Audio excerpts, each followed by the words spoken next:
Just a reminder, you can catch me recording this podcast live on AMP. AMP is a new live radio app that lets you call in and chat with me in person while recording. Get the app on Apple's App Store and make sure you follow me at John Middlekauff to get notified when I go live. What is up, everybody? John Middlekauff, 3 and Out podcast. Football is officially back. College football is off and running. The NFL Week 1 is here, and we will talk about it all. But you know the drill. Subscribe to the podcast wherever you may listen. Apple, Spotify. You're watching this on YouTube. Hammer that like button. Leave a comment. Interact with our content, as well as subscribe to the page. Thevolume.com. You know we got merch. 3 and Out hats. My head was looking too clean, so I didn't throw it on. But thevolume.com, go get yourself a 3 and Out hat. And yeah, it's back, baby. Put a big smile on your face. Recording this on Labor Day. How do you beat it? You don't. Love the fall. Love the pads popping. Let's dive into it all. But first, do you want to go to a football game? Did you see how much fun that LSU-Florida State game looked? Did you see how much fun that game at TCU was? You want to go to a college football game? We know how much fun the NFL games are going to be. Here's what you do. You grab your smartphone and you download a little app called Gametime. They happen to be the official ticketing app of this podcast. Gametime, officially ticketing app of this podcast. Download it. Sign up for your first pair of tickets. They have interactive maps. You can find out where you want to sit. Any game, any sporting event, as well as concerts and comedy shows as well. And type in the promo code JOHN. That's my name. John. John. Get $20 off your first pair of tickets. JOHN. $20 off your first pair of tickets. Cannot recommend it enough.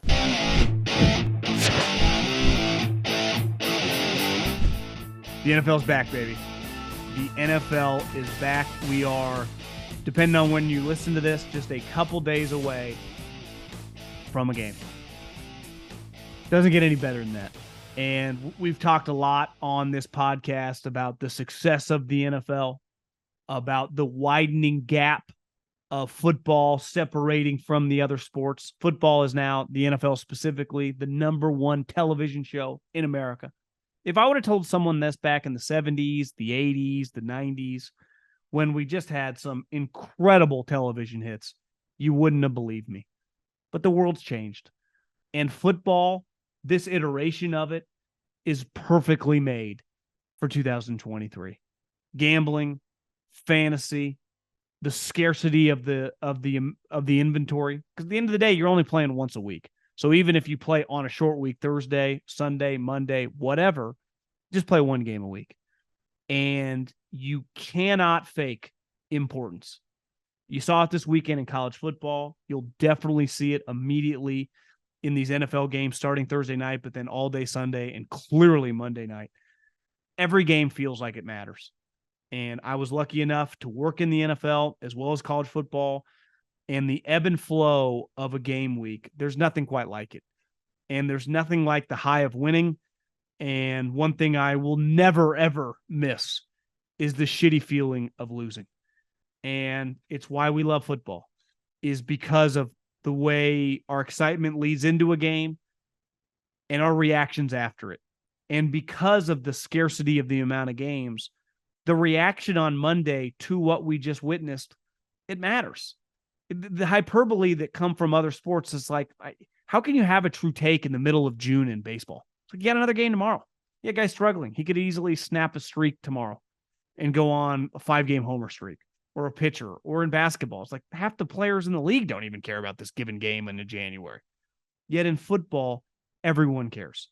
Us, the fans, whether you're playing fantasy, whether you're gambling, whether you just love the team because you have your entire life, to the coaches who dedicate 100-hour work weeks, to the players who lay it all on the line.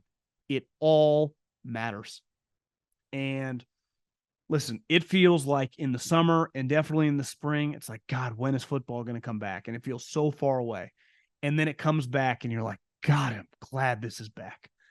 And there's nothing like the NFL. I like college a lot. I watch a stupid amount of college football for someone that doesn't have a team. But I like the NFL dramatically better. It's just a better product because every team in the NFL, except a couple, every fan base right now, you think your team has a chance. Now, that changes over the course of the season. But if you're a Bears fan, if you're a Packer fan, if you're an Atlanta Falcons fan, if you're a Dolphin fan, if you're any fan except like the Arizona Cardinals or maybe the Houston Texans, you feel like, why can't we be the 7th seed? Why can't we? Maybe we can't win the division, but like, why can't we win 10 games? Why can't we be in the playoffs? And who knows? It's football. This isn't a 7-game series. We're not playing Michael Jordan here. 1 game, 60 minutes. Why can't we win it? And it happens. You saw it last year with Seattle, with the New York Giants, with the Miami Dolphins. Once they got Tyreek, things change so fast in the NFL. Like in college football, like, yeah, you can win 6, 7, 8 games, have a fun season, but you know you got no shot at the playoffs. That's not the way in the NFL, right? Because we've seen so many times some of those teams with the Giants, the wild card teams, go on to win the Super Bowl. Crazy shit happens. But the most fun part about the sport is that, you know, when you give your time, and that's the most valuable asset we have in our lives, that they give you a lot. That obviously there are going to be some games throughout the season that I don't care if you're the best team in the league or the worst team in the league, where it feels like it's like, what is going on? Are they trying? But for the most part, you're riveted. You're on the edge of your seat because they're giving you everything they have. And the players laying it all on the line, the entertainment value of the league. I love to gamble, never been a big fantasy football guy. I know a lot of you guys play fantasy. We all have a different iron in the fire of our interest and just a love of the sport. Obviously, more people play this sport in junior high and high school than any other sport, just based on the numbers, right? In high school basketball, you can only have so many guys on the team. Even a baseball team, if you got 25, 30 guys on a high school baseball team, you got double the amount playing high school football. And if the last time you ever played football was in junior high or high school, it's something you never forget. The camaraderie of the coaches, of your teammates, of how hard it is, physically demanding it is, and how much time you put in throughout the week to just attempt to win 1 game. And you're going to see it's going to be on full display on Thursday night. The Chiefs have been to 3 Super Bowls in the last 5 years. They've won 2 of them. And they're going to throw the fucking kitchen sink at the Lions. This is going to mean a ton to Andy, a ton to Patrick Mahomes. The Lions are trying not to be one of the laughingstocks of the league anymore. They're trying to be a legitimate operation. I'm probably going to pick them to win the division. But the thing with football, no matter how much work, no matter how much hype, no matter how many draft picks you have, no matter how many guys, you read stories about this guy and that guy, and this guy's ascending, and we think we got this diamond in the 4th round, eventually got to play the games. And we all get to see it. Because the majority of people don't even go to a practice, right, during training camp. So they're just reading and watching and listening. We all get to watch the games. And it's unlike any other business that is on that level, right? It's a $1 billion business. It's one of the biggest businesses currently in America. It's definitely the most popular entertainment product we have in terms of television. But it's very black and white. You either win or you lose. No one gives a shit how many draft picks you hit on if you win 6 games. Just like no one cares how many draft picks you miss on if you win 13. The whole point of the entire thing that we do, that we talk about, that we love, that we watch, is about the games on Sunday, starting Thursday and obviously Monday as well. And your team winning that game. I mean, that's the whole point of it. And I think, and listen, I love the drama around the league. I love the transactions around the league. I love breaking down the coaches. But we judge you on wins and we criticize you on the losses. And I'm as excited for this season. I expect it to be a massive season. The league's in a very, very healthy spot with the, we've gotten rid of Brady, Breeze, Manning. Aaron Rodgers is coming down the home stretch. But the amount of young talent that have come in at that position, from Mahomes to Allen to Burrow to now Trevor Lawrence to Herbert to Jalen Hurts, Lamar, the exciting element that they all bring in different forms and fashion, feel very good about the, short-term health of the league, and short-term, the next 3, 4, 5 years of those guys kind of carrying the torch. That's exciting. We got a lot of good young coaches. We still got some older coaches that are, not going to go away quietly. It just doesn't get any better in football. It definitely doesn't get any bigger than football in terms of sports in America. And as someone that does this for a living, there's nothing like the games. I love all the other stuff that surrounds it. I obviously now dedicated my life and make my living to talking about it. And I like talking about a good training camp story as much as the next guy, but nothing beats reacting to a game and having a take or a thought off a situation that came from the game. And it's finally here. And thank God. Couple football things. As I'm recording this could change by the time you're listening to this. We have two major holdouts by two teams that, I mean, you'd be crazy to not pick the Chiefs on a yearly basis. And obviously the Niners are a very sexy pick to always compete to either be in the championship game or to be a Super Bowl pick for a lot of people. And two of their better players are both not, I mean, just no-shows. Obviously the Chiefs play in 48 hours, and the 49ers have an enormous game on Sunday. Not in terms of like make or break their season, but I mean, playing the Pittsburgh Steelers, who I view as like Super Bowl contender. And neither guy, Nick Bosa or Chris Jones, are in. And I will commend both guys because, and I've always say this about the running backs, it's about comps. It's about comps. It's why the tight ends and linebackers get screwed, because the comps and the contracts at their positions never get high. But now the positions that I don't think anyone can deny that is not just eclipsing $30 million, but is heading as the number 2 position behind the quarterbacks is the pass rushers. We all agree to that. Fans, coaches, general managers, owners, no one even attempts to deny their importance, their value, and how impossible it is to not be an elite team without one of these guys. You have to have a difference maker on your front. Most good teams now have several, but Chris Jones and Nick Bosa are clearly elite players. There is no denying that.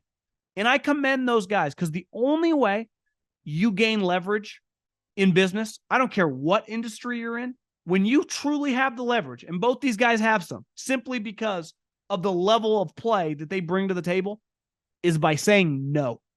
No is the most powerful thing you can say in business. No. Nope. Nope. Nope. Yeah, that doesn't look right. Nope.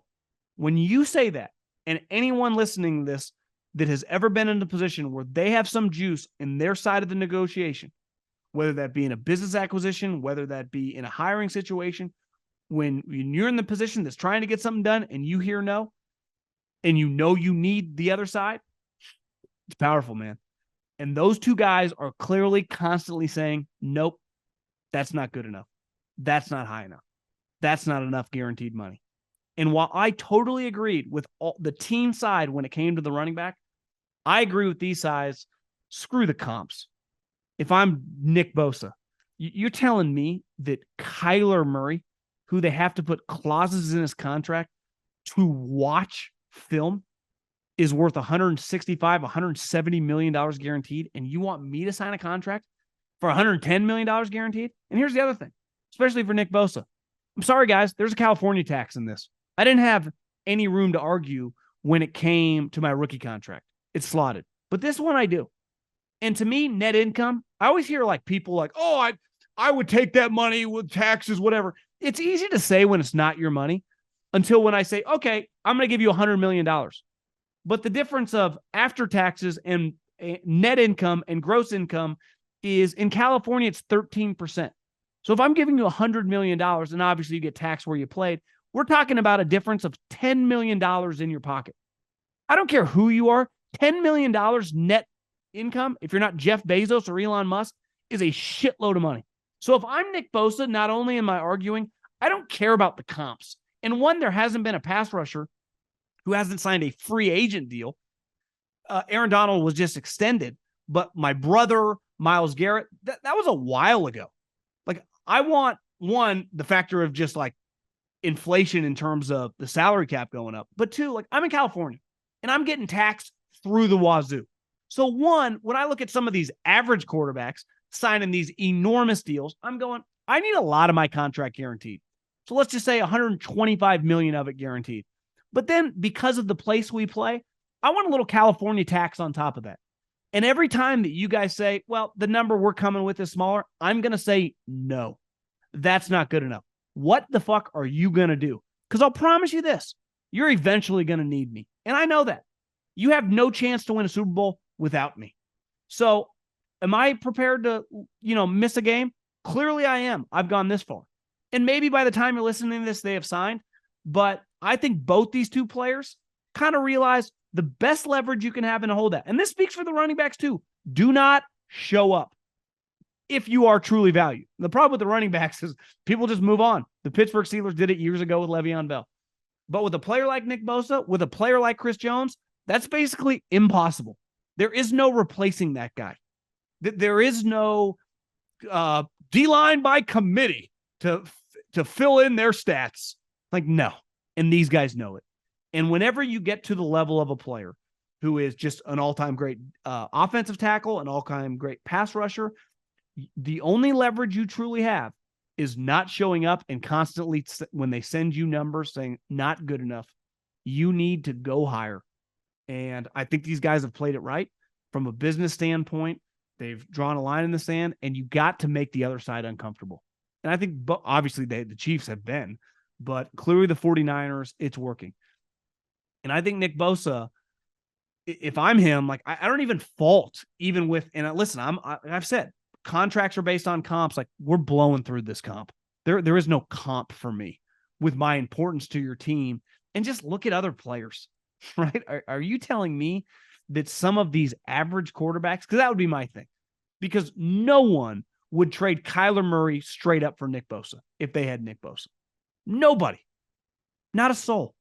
So like I start playing that game. And most players you get laughed at because it's a team front office league.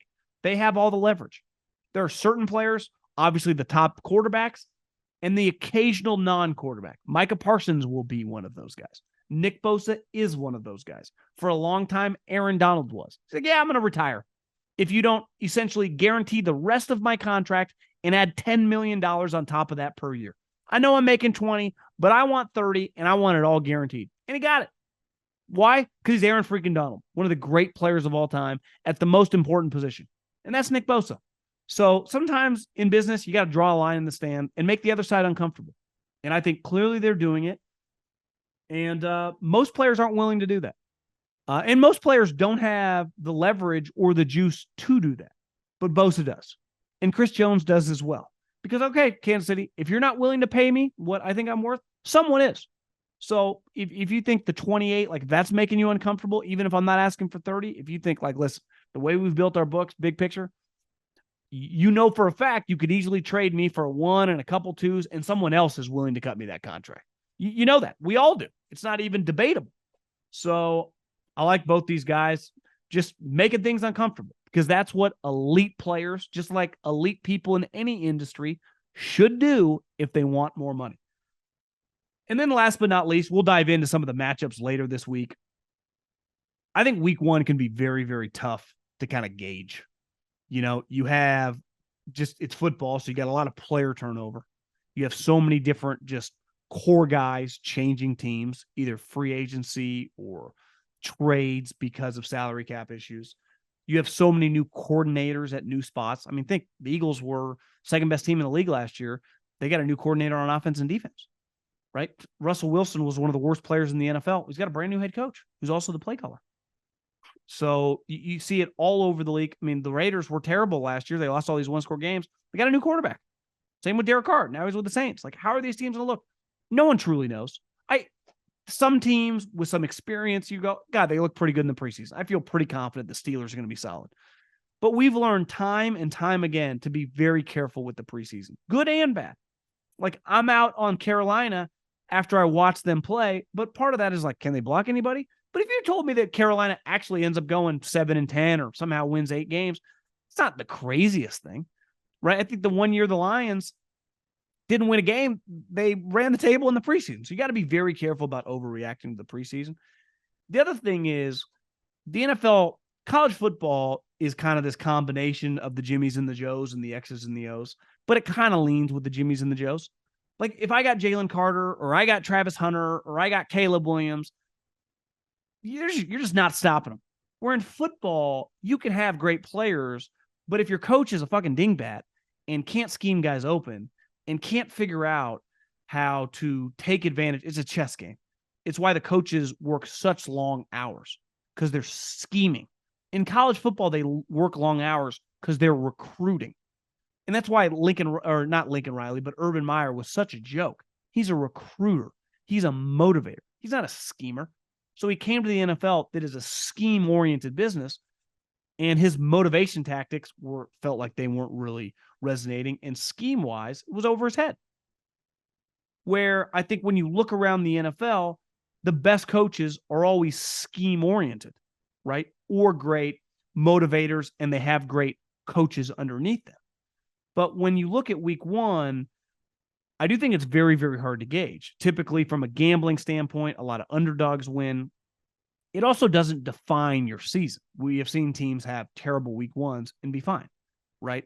Because I think it's much more difficult now to find out your identity, especially if you have new coaches. Like, think the Vikings have Brian Flores. The Miami Dolphins get Vic Fangio. Those are two of the better defensive coordinators. Was that truly going to show week one? Or is that something that comes to fruition more by the time you're in early November, you start seeing their impact? Because let's face it, you have no double days in training camp. Every 3 or 4 days is a mandatory off day by the NFLPA. That's a great bargaining chip. The NFL owners just took more money. They're like, yeah, we'll give you how many off days you want? 5 out of 7? More money for us. That's a win for you, win for us. I mean, it was terrible negotiation by DeMaurice Smith, but that's a different conversation. But my point here is that, week one is really fun just because we have football that matters. But I think when trying to figure out what your team, like I know what Andy Reid or Kyle Shanahan's team are going to look like. But there are a lot of teams like even Geno Smith in Seattle. Like we know what Pete Carroll likes to do, but is he just going to be able to sustain that? Right? Belichick, new coordinator, Bill O'Brien. What is their offense going to look like? Because in the preseason, you just kind of run your plays. You're not scheming plays against their looks. You're just running the plays that you've been practicing that is the base of your offense or your defense. You're just calling defensive plays on 3rd and 8 that you typically would call on 3rd and 8. But it's not a schemed look where this entire week, starting with Chiefs-Lions, going into the weekend, are schemed ideas. Now, because the new coordinators and a lot of transition in football with both coaches and players, you're taking educated guesses. It's not the same as by October, and I got a month of film of knowing what your strengths and weaknesses are and knowing what you like to do. Because it also changes year to year. We know Mahomes is going to throw to Kelsey, but is Sky Moore a legitimate player this year? Is he an impact guy? Right? Is Isaiah Pacheco just the same guy? Is he a better version? Right? Or are they, more running back by committee? You just never know until you see it. And that's, to me, week one is much more in this current kind of setup of the NFL of a feeling out process. And then by the end of the month, you kind of get an idea, the identity of your team, what you might need to work on, what a player that's not living up to the hype that eventually is going to get benched. And you kind of see the transition throughout the season of the starting lineup, right? Because most teams, and the other thing is injuries can happen at any moment. You get guys on the pup, guys coming back. The cool part about week one is that we just got football, but in terms of knowing a team and knowing what a team's going to look like, good or bad, like tell me the Arizona Cardinals, I've heard everyone say this, the Arizona Cardinals are going to get worked by Washington. We see all the time a team that ends up winning. The Chicago Bears drafted 1 overall last year. Obviously they traded the pick, but they were the first overall team in the draft order. They won week one. They beat the 49ers in Trey Lance. Like that happened. The 49ers won 13 games and won the NFC Championship. Just buckle up. Weird shit's about to happen.